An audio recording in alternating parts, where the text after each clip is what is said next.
Hello friends, welcome to A24 knowledge official YouTube channel. आज के इस वीडियो में हम बात करेंगे सेंट्रल एयरमैन सिलेक्शन बोर्ड की न्यू रिक्रूटमेंट नोटिफिकेशन के बारे में।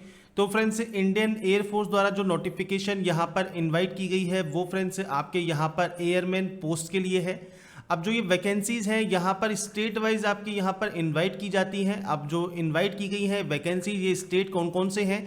तो सबसे पहले बिहार, इसके बाद हरियाणा और राजस्थान का हम वीडियो कल ही अपलोड कर चुके हैं। तो यहाँ पर फ्रेंड्स राजस्थान के पहले यहाँ पर इनवाइट किया गया था, इसके बाद थोड़ी देर बाद ही हरियाणा और उसके बाद बिहार के लिए भी यहाँ पर जो डिटेल्स है वो अपडेट कर दी गई हैं। नीचे फ्रेंड्स जो आपके यहाँ पर जो आपको स्टेट एंड ड्यूटीज दी गई है, इनकी पहले से ही सेलेक्टेड कैंडिडेट की लिस्ट और उनके जो एडमिट कार्ड है मेल आईडी पर आ गए हैं। तो आप जो कैंडिडेट पूछ रहे हैं कि इनका कब एडमिट कार्ड आएंगे, तो उनके admit card by mail send कर दिए गए हैं। तो फ्रेंड्स आप यहाँ पर जो आपको लिस्ट दी गई है शॉर्ट लिस्टेड कैंडिडेट की, वो भी आप चेक कर सकते हैं।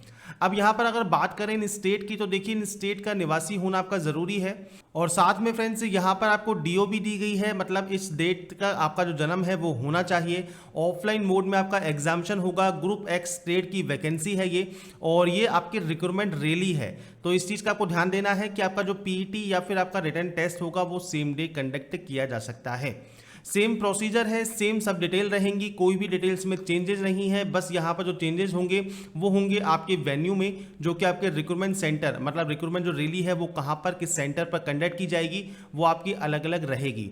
यहाँ पर फ्रेंड्स आपको डेट दी गई है कि आपकी रैली किस किस डेट पर होने वाली है और कौन सा डेट रिजर्व डे है, और यहाँ पर कितने कैंडिडेट पर डे बुलाए जाएंगे। तो ऑल जो आपके स्टेट है, जो भी स्टेट के जो डिस्ट्रिक्ट है उसमें फ्रेंड्स जो भी कैंडिडेट है वो एलिजिबल रहेंगे। डेट ऑफ बर्थ का ध्यान रखिएगा, 17 जनवरी 2000 से 30 दिसंबर 2003, इन दोनों डेटों को मिलाकर, मतलब या तो इस डेट पर या इन दोनों डेटों के बीच में किसी भी डेट पर अगर आपका जन्म हुआ है तो आप इसमें आवेदन कर सकते हैं। क्वालिफिकेशन की मैं आप पर फिर क्लियर कर देता हूँ। 10+2 पास होना जरूरी है मैथमेटिक्स फिजिक्स के साथ, और साथ में 50% मार्क्स आपके ओवरऑल 10+2 12वीं में होने चाहिए। और 12वीं में अगर आपके 50% मार्क्स नहीं हैं तो भी आप एलिजिबल नहीं हैं। साथ में अगर इंग्लिश सब्जेक्ट में अगर आपके 50% मार्क्स नहीं है तो भी आप एलिजिबल नहीं है। मान लीजिए आपके 52% मार्क्स हैं तो आप वैसे एलिजिबल हो गए, पर इंग्लिश में 50% मार्क्स नहीं है तो आप एलिजिबल नहीं होंगे। इसलिए दोनों ही कंडीशन में 10+2 में भी 50% मार्क्स ओवरऑल, और आपके जो सब्जेक्ट है इंग्लिश उसमें भी 50% मार्क्स आपके होने चाहिए। इसके बाद फ्रेंड्स वो कैंडिडेट जिन्होंने यहाँ पर 3 ईयर का डिप्लोमा कोर्स किया है, जो भी रिलेवेंट ट्रेड या डिसिप्लिन आपको दी गई है, mechanical, electrical, electronics, automobile, computer science, information technology, information technology, तो भी फ्रेंड्स वो आप इसमें आवेदन कर सकते हैं। ओवरऑल 50% मार्क्स आपके डिप्लोमा में होने चाहिए। सेम 50% मार्क्स इंग्लिश सब्जेक्ट में होने चाहिए अगर डिप्लोमा में आपने एज ए सब्जेक्ट इंग्लिश पढ़ा है तो। अगर नहीं पढ़ा है तो आपके 10th या 12th में फ्रेंड्स आपके पास इंग्लिश एज ए सब्जेक्ट जो है उसमें 50% मार्क्स होने चाहिए। इसके बाद यहाँ पर परसेंटेज फिर कहा गया है 49.99% को भी फ्रेंड्स 49% ही माना जाएगा, इसको 50% नहीं किया जाएगा। इसलिए ओवरऑल अगर 50% लिखा हो या 50% से ऊपर हो वो ही कैंडिडेट इसमें एलिजिबल होंगे। डोमेंशियल रिक्वायरमेंट की बात बहुत इंपॉर्टेंट है। जैसे ये बिहार की हम नोटिफिकेशन पढ़ रहे हैं, या फिर हरियाणा की बात करें या फिर राजस्थान की बात करें, तो यहाँ पर आपका स्कूल, कॉलेज या इंस्टीट्यूट जहाँ से आपने ये पढ़ाई की है, आपने जो है सर्टिफिकेट लिया है, वो आपका डोमेंशियल ऑफ स्टेट ऑफ बिहार में होना चाहिए। अगर आपके मार्कशीट पर डेट या नाम अंकित नहीं है स्टेट का तो फ्रेंड्स आपको डोमेंशियल सर्टिफिकेट देना होगा। या फिर फ्रेंड्स आपका जो परमानेंट डोमेंशियल डिस्ट्रिक्ट, मतलब जो भी बिहार के आप निवासी हैं पर आपने 10th या 12th या डिप्लोमा जो भी है वो आपने बिहार से या गुजरात से या फिर आपने राजस्थान से या फिर आपने हरियाणा से नहीं की है तो भी आप इसमें एलिजिबल हो जाते हैं। यदि आप son of serving air force personal के जो है कैंडिडेट हैं तो भी आप इसमें आवेदन कर सकते हैं। इसके बाद मेडिकल स्टैंडर्ड्स की, बॉडी टैटू से कैंडिडेट्स के लिए जो गाइडलाइन है वो आप चेक कर सकते हैं, क्योंकि ये रिक्रूटमेंट रैली है। तो यहाँ पर देखिए आपको प्रिंट आउट लेके जाना होगा आपके एडमिट कार्ड का। अब एडमिट कार्ड कब आता है? तो एडमिट कार्ड आता है आपके परसेंटेज बेसिस पर। तो जो आप डिटेल फिल करेंगे उसके परसेंटेज पर आपका यहाँ पर जो भी कट ऑफ जाएगी उसके बेसिस पर आपका एडमिट कार्ड आएगा। अब क्वेश्चन यहाँ पर यह आता है कि कितनी परसेंटेज पर जा सकता है। तो देखिए फ्रेंड्स, यह कोई फिक्स नहीं है, हर बार जो क्राइटेरिया है वो कम या ज़्यादा रहता है। अगर मैं बात करूँ पिछली जो वैकेंसीज है, पिछली का मतलब है जो अभी 10-15 दिन पहले वैकेंसीज हुई हैं, जैसे ओडिशा का या फिर आपके कर्नाटका का या फिर दादरा नगर हवेली का, तो आप वहाँ पर देखेंगे तो समथिंग 80% के आसपास के जो कैंडिडेट हैं उनसे अबव कैंडिडेट जो हैं उनके ही एडमिट कार्ड यहाँ पर जारी किए गए हैं, जितना हमको अभी तक पता लगा। हो सकता है ऊपर नीचे हो सकता है, बाकी 80 तक तो मुझे कंफर्म है, क्योंकि मैंने खुद ने एक फॉर्म फिल किया था 80% का, तो वहाँ तक का जो है एडमिट कार्ड आए हैं। एक कैंडिडेट ने 77 का किया था, उसका नहीं आया है, तो समथिंग 80 के आसपास आपके जो एडमिट कार्ड हैं वो आए हैं। इसके बाद देखिए pencil, eraser, sharpener, glue stick, stapler, ball pen, ये सब आपको लेके जाने होंगे, क्योंकि पीईटी एंड रिटन टेस्ट एक दिन भर हो सकता है। अब यहाँ पर ध्यान रखिएगा, 7 आपको फोटोज लेके जानी है जो कि सितंबर 2020 से पहले की ना हो। फोटो आपको कैसे लेके जानी है, तो लाइट बैकग्राउंड में आपका जो है फोटो होनी चाहिए। इसके बाद आपको एक ब्लैक स्लेट लेनी है आपके चेस्ट के सामने, उस पर नाम और डेट ऑफ फोटो टेकन आपको लिखना होगा, और ये फ्रेंड्स आप चौक से लिखेंगे और उसके बाद फोटो क्लिक करवाएंगे, और ये 7 फोटो आपको कम से कम लेके जानी होंगी। इसके बाद आपके देखिए 10 की मार्कशीट, इसके अलावा 12 की मार्कशीट, अगर आप डिप्लोमा होल्डर हैं डिप्लोमा की मार्कशीट, आपके कास्ट सर्टिफिकेट देना चाहें, आप अपना मूल निवास जो कि शो करना ही होगा आपको, ये आपको देना है, एक आईडी प्रूफ हो गया आपका, तो ये डिटेल्स जो है वो आपको लेके जानी होंगी at the release site.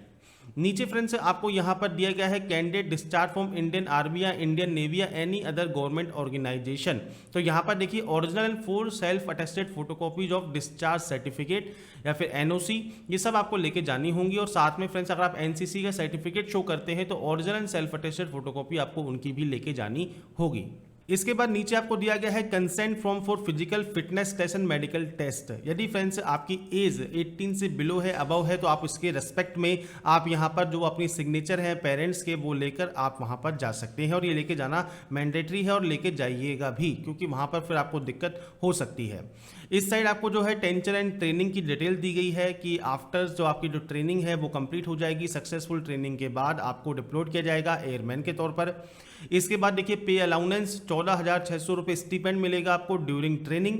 Training complete होने के बाद 33,100 रुपये पर मंथ प्लस में आपको जो भी अलाउंस मिलते हैं वो आपको मिल जाएंगे। कौन कौन से अलाउंस है वो उसकी जानकारी आपको यहाँ पर देखने को मिल जाती है। इसके बाद देखिए फ्रेंड्स यहाँ पर पर्क्स दिए गए हैं, तो आप यहाँ पर देख सकते हैं ration, clothing, medical facilities, accommodations या फिर जो भी आपके लीव हैं उससे रिलेटेड आपको यहाँ पर जो इंश्योरेंस है उसकी जानकारी आपको दी गई है। सिलेक्शन प्रोसीजर देख लीजिए, तो सबसे पहले वेरिफिकेशन ऑफ एलिजिबिलिटी होगा। तो सबसे पहले देखिए जो आप फॉर्म फिल करेंगे तो उसमें ही सेलेक्ट कर लेंगे आपको ये, क्योंकि शॉर्टलिस्टेड कैंडिडेट को ही एडमिट कार्ड जाएंगे, सभी कैंडिडेट को ये एडमिट कार्ड भेज भी नहीं रहे हैं। उसके बाद आपके जो भी डॉक्यूमेंट्स आप फिल कर रहे हैं और जो डाटा फिल कर रहे हैं उनका वेरिफिकेशन होगा, तो ओरिजिनल आपके जो सर्टिफिकेट्स हैं उनका मिलान किया जाएगा। इसके बाद ही फ्रेंड्स आपको आगे की जो प्रोसीजर है जो कि है इसका पीईटी टेस्ट, उसमें आपको बुलाया जाएगा PFT test, physical fitness test. अब 6 मिनट 30 सेकंड में 1.6 किलोमीटर की रनिंग है, 10 पुशअप है, 10 सेटअप्स हैं, 20 स्क्वाट्स हैं, ये आपको फिजिकल फिटनेस टेस्ट में देना होगा। इसके लिए फ्रेंड्स आपके जो स्पोर्ट्स शूज हैं, स्पोर्ट या ट्रैक पैंट है वो आपको लेके जानी होंगी। इसके बाद रिटर्न टेस्ट देखिए सेम डे या फिर उसके अगले दिन कंडक्ट किया जा सकता है, और ये जानकारी आपको इस ऑफिशियल वेबसाइट पर या ऑफिशियल नोटिफिकेशन में देखने को ही मिल जाती है। इसमें देखिए पेपर जो होगा OMR बेस होगा, मतलब ऑफलाइन होगा। पेपर में फ्रेंड्स आपको जो मीडियम है वो इंग्लिश एंड हिंदी दोनों में ही अवेलेबल होंगे। इसके बाद फ्रेंड्स डिटेल प्रोसीजर जो है फ्रेंड्स आपको एग्जाम से पहले एक्सप्लेन किया जाएगा। 60 मिनट्स का आपको टाइम मिलेगा। फिजिक्स, मैथ एंड इंग्लिश से रिलेटेड क्वेश्चंस होंगे 10+2 सिलेबस के अकॉर्डिंग, जो कि CBSE सिलेबस रहेगा, और आपको हर एक पार्ट में आपको सेपरेटली पास होना जरूरी है। 1 नंबर का एक क्वेश्चन है, नेगेटिव मार्किंग 0.25 मतलब 1/4 की यहाँ पर रहेगी। इसके बाद ही फ्रेंड्स सेम डे या अगले दिन आपका एडेबिलिटी टेस्ट कंडक्ट किया जा सकता है, जो कि आप यहाँ पर चेक कर सकते हैं। इसके बाद मेडिकल एग्जामिनेशन होगा, और इसके बाद आपका इसमें जो है फाइनल सिलेक्शन होगा ट्रेनिंग के लिए।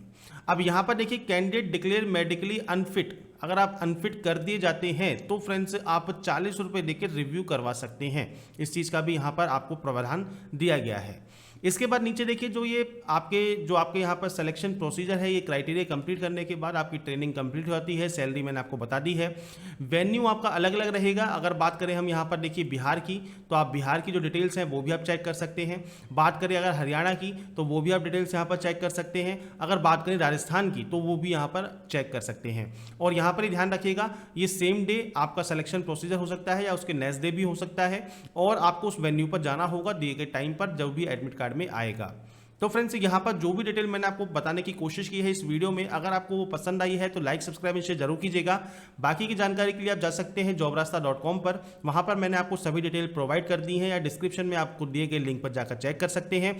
और फिर ऐसे ही बने रहिए हमारे साथ और देखते रहिए हमारा यूट्यूब चैनल एनालास। Thanks for watching.